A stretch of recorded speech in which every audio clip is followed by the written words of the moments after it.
Bismillahirrahmanirrahim. Assalamualaikum warahmatullahi wabarakatuh. Pada kesempatan kali ini saya akan memperkenalkan salah satu software analisis dan perancangan struktur bangunan yang lebih advance saat ini, yaitu software SAP 2000. Yang saya bahas di sini adalah SAP 2000 versi 19 yang merupakan versi yang cukup baru dengan tambahan fitur-fitur yang ada di dalamnya sudah semakin lengkap dan sangat bermanfaat untuk mempermudah dalam proses analisis dan desain struktur. Oleh karena itu, para provider software di seluruh dunia itu semakin meningkatkan penelitian dan mengembangkan software-softwarenya. Dan ini adalah software SAP 2000 merupakan salah satu produk dari CSI yang sangat diminati dan merupakan salah satu software yang cukup lama dipakai oleh engineer-engineer kita yang ada di negara Indonesia ini. Seperti kita ketahui di dunia teknik sipilan dan ilmu bangunan, menghitung suatu struktur akan semakin rumit bila bentuk strukturnya kompleks. Misalnya, teman-teman ingin membangun sebuah gedung yang tinggi dan besar. Dalam membangun gedung tersebut, tentu saja kita akan kesulitan dalam merencanakannya, dalam menghitung mekanikanya. Dan tanpa bantuan software, akan memakan waktu yang lama dalam proses perhitungannya. Secara umum,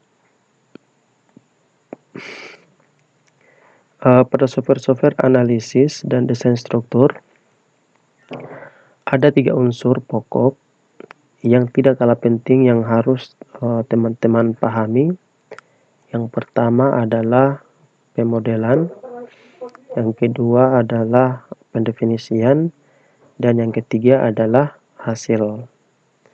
Hasil ini dapat berupa hasil analisis maupun hasil desain.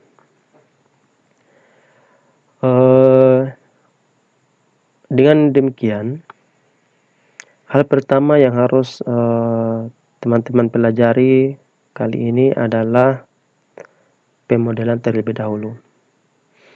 Nah, dalam pemodelan tersebut nanti kita akan bahas bagaimana kita memulai suatu struktur di SAP, pilihan fitur-fitur yang ada di dalamnya, dan bagaimana teman-teman bisa menggunakannya.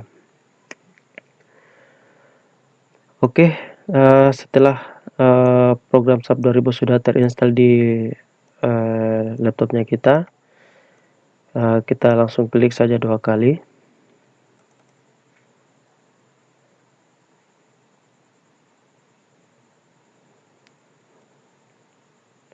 Oke, dia masih loading.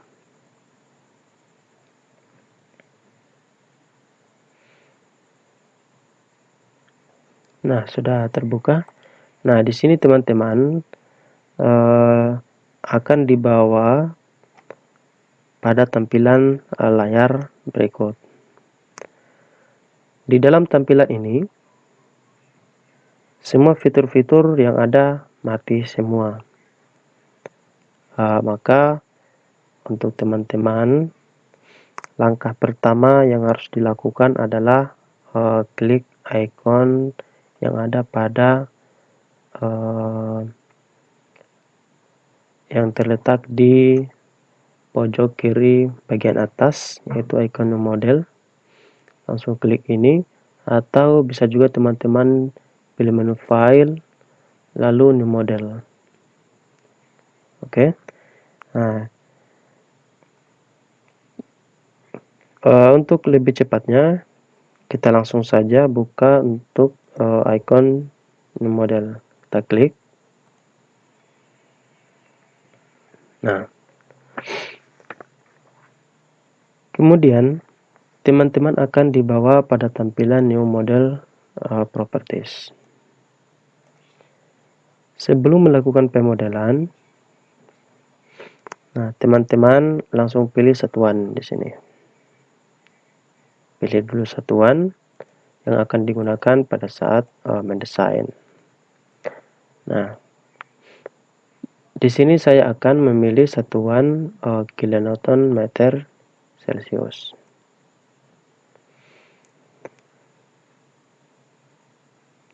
Berbicara tentang satuan,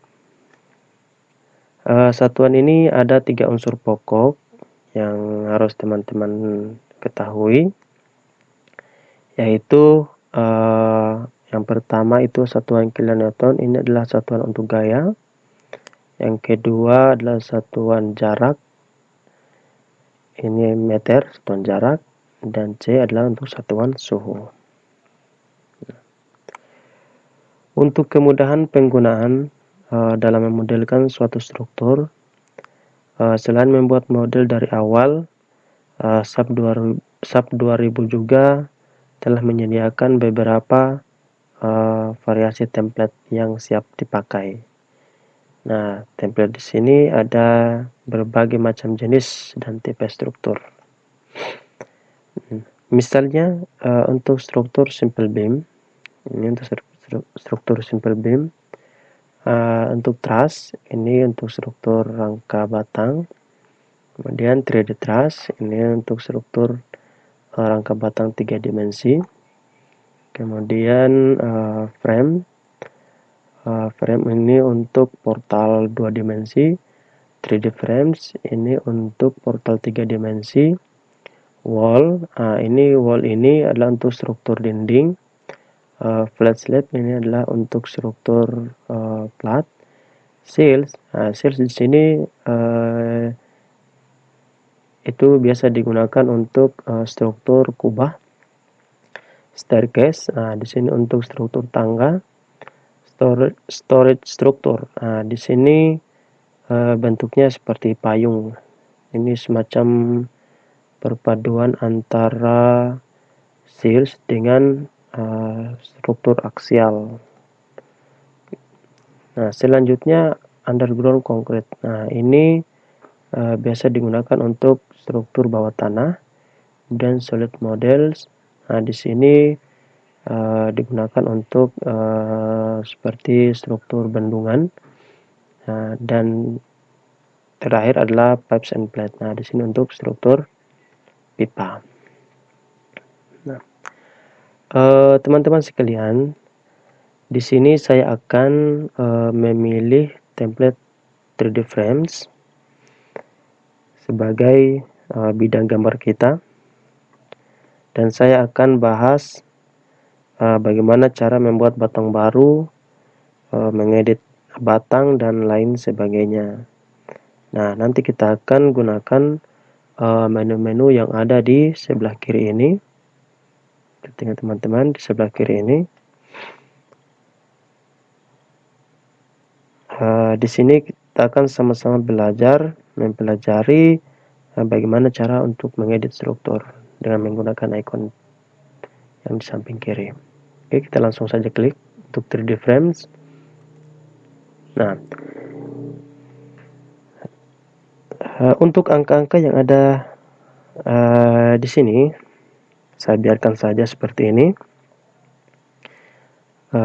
Untuk jumlah lantainya ada 2, kemudian untuk bentang arah X itu adalah 3, jumlah bentang arah Y ada 2, kemudian tinggi lantai ada 3, kemudian ini panjang per bentang untuk arah X 6 meter, dan ini adalah panjang per bentang untuk arah Y.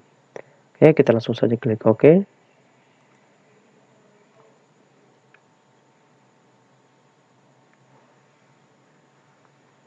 Nah, secara langsung teman-teman akan ditampilkan dua layar Windows. Nah, di sebelah kiri adalah layar untuk 3D dan di sebelah kanan adalah untuk layar 2 dimensi. Oke. Nah, perhatikan juga teman-teman, di bawah sini di sini terdapat semacam koordinat X, Y, dan Z. Nah, misalnya saya kasih contoh untuk join ini. Nah, lihat teman-teman, untuk X-nya itu sama dengan 9, itu dari titik 0. Nah, dari titik 0-nya itu dia berada di tengah struktur itu. Kemudian untuk Y itu 6. Kemudian untuk Z itu 3 meter tinggi lantai. Oke. Nah, untuk tampilan 2 dimensi atau tampilan dari sisi lain, di sini teman-teman saya akan menampilkan dari sisi kanan itu dengan dengan klik icon ini. Untuk sisi kanan itu tampilan YZ. Nah, ini untuk sisi kanan tampilan YZ. Kemudian untuk sisi depan belakang kita pilih icon ini XY, XZ maksud saya. Oke, ini adalah tampilan depan belakang. Nah, serta tampilan dari atas. Oke, XY plane. Oke. Nah, ketika kita memilih tampilan 2 dimensi, maka teman-teman bisa kita gunakan icon tanda panah ke atas, move up in list, dan ke bawah itu move down in list. Nah, jika saya klik di sini, nah teman-teman bisa lihat di 3D-nya itu ada seperti bidang garis yang berwarna biru muda. Nah, bidang ini adalah tempat kita menggambar. Nah, di posisi yang ada pada XY plane ini adalah berada pada lantai pertama, lantai 1. Oke. Nah, oleh karena itu untuk di lantai 1 teman-teman bisa menambahkan mengedit semua batang, semua garis maupun semua titik dan yang ada di lantai 2, di lantai 1. Nah, perhatikan. Nah, jadi teman-teman bisa mengubah hal yang ada pada bidang yang paling atas. Oke. Nah, kita lanjut. Nah, di sini teman-teman saya akan menggunakan ikon-ikon yang ada di sebelah kiri yang ada di sini. Nah, yang pertama itu yang akan saya bahas adalah icon draw frame kabel. Oke, kita klik. Nah, klik fungsi ini. Setelah itu akan muncul kotak dialog properties of object. Nah, kita klik saja ke bawah. Ini ada tanda ke bawah. Ke bawah. Nah, di sini teman-teman ada 4 pilihan yang akan kita gunakan untuk menggambar. Yang pertama itu adalah strike frame. Strike frame ini adalah untuk portal lurus, kemudian curved frame ini adalah untuk portal lengkung, kabel itu adalah untuk struktur kabel, dan tendon adalah untuk struktur pertegangan. Namun yang akan saya pilih di sini adalah strike frame, karena ketiganya ini, curved frame, kabel, tendon, itu cukup advance. Jadi penggunaannya lebih lanjut untuk struktur dengan kemampuan khusus. Oke.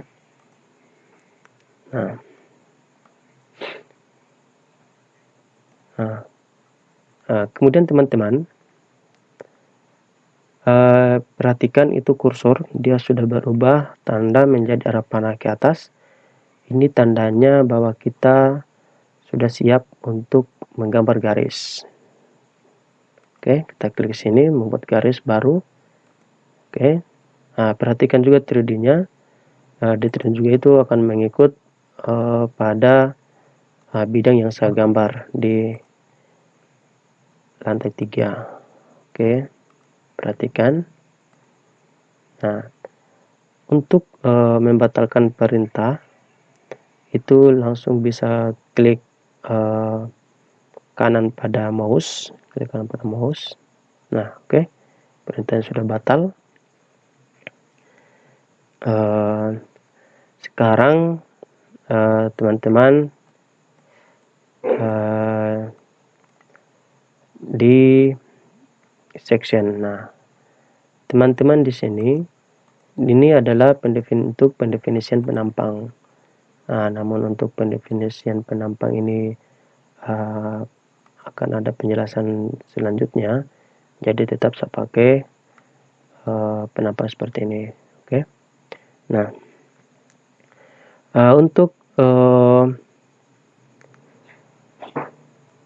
untuk membuat garis, sekarang yang tidak kalah penting juga adalah kita harus belajar mengenai drawing control type atau sifat-sifat dari garis.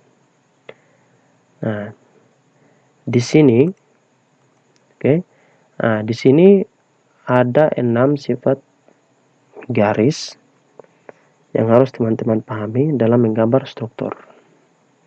Oke, kita pilih horizontal. Nah, kemudian untuk bidang gambar saya turun ke lantai 1. Oke, lantai 1. Nah, untuk menggambar struktur arah horizontal, kita kasih contoh. Nah, di sini jika kita ganti arah horizontal atau huruf H pada keyboard, nah perhatikan garisnya. Ini garisnya tetap lurus ke arah horizontal. Nah, jika saya mau mengarahkan ke horizontal, dia tetap dikunci untuk ke arah horizontal saja, dan dia tidak bisa digerakkan ke arah apapun selain horizontal.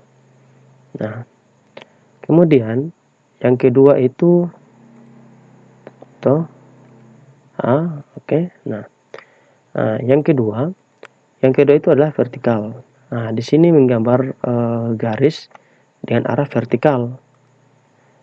Nah, jadi kebalikan dari horizontal tadi. Jadi di sini kita hanya menggambar untuk arah vertikal toh. Oke. V. Oke. H. Nah, oke. Jadi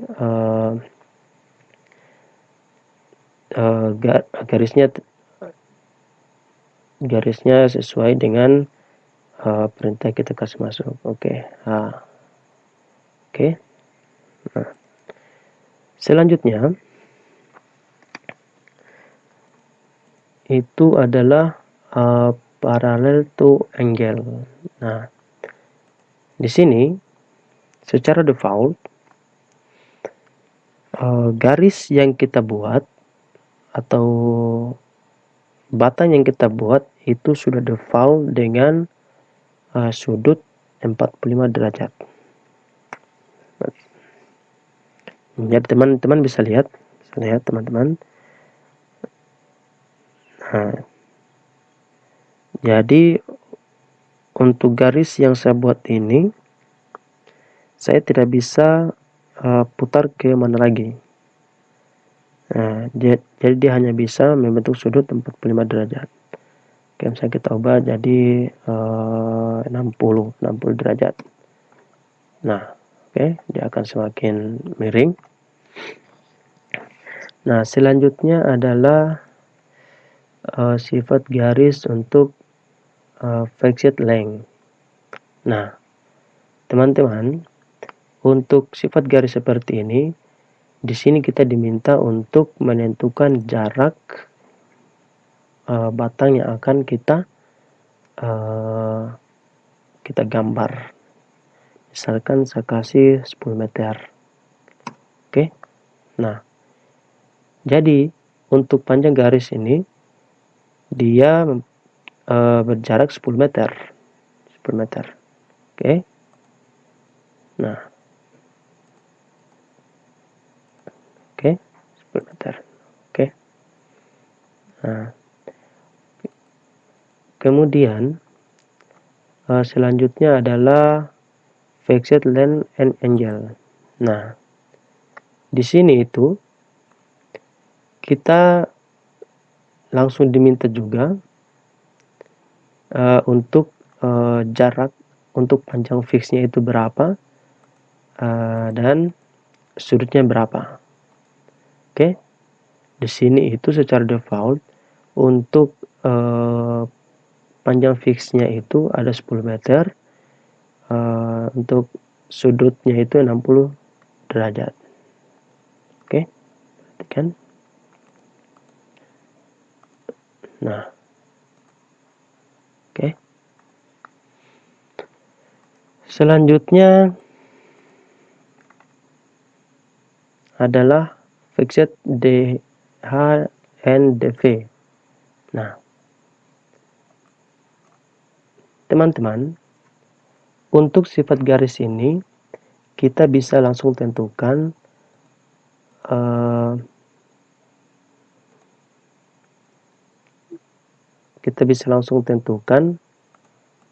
berapa panjang untuk arah X dan untuk arah Y. Misalnya di sini untuk arah X itu adalah 9 meter, untuk arah Y adalah 5 meter.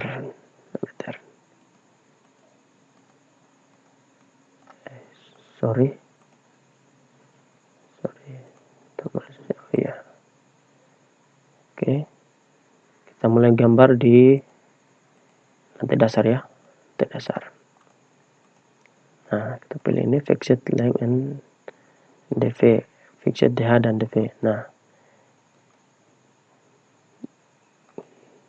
Oke. Nah. Di sini untuk arah X ini di sini berjarak 9 meter dan kemudian tingginya adalah arah Y itu adalah 5 meter. Nah, jadi untuk tanda positif itu mengidentifikasikan arah ke atas, dan untuk negatif itu mengidentifikasikan arah ke bawah. Oke. Mungkin ini saja dulu untuk tutorial kali ini. Semoga bermanfaat untuk teman-teman, dan sampai jumpa di tutorial selanjutnya. Oke. Wabillahi taufiq wal hidayah. Wassalamualaikum warahmatullahi wabarakatuh.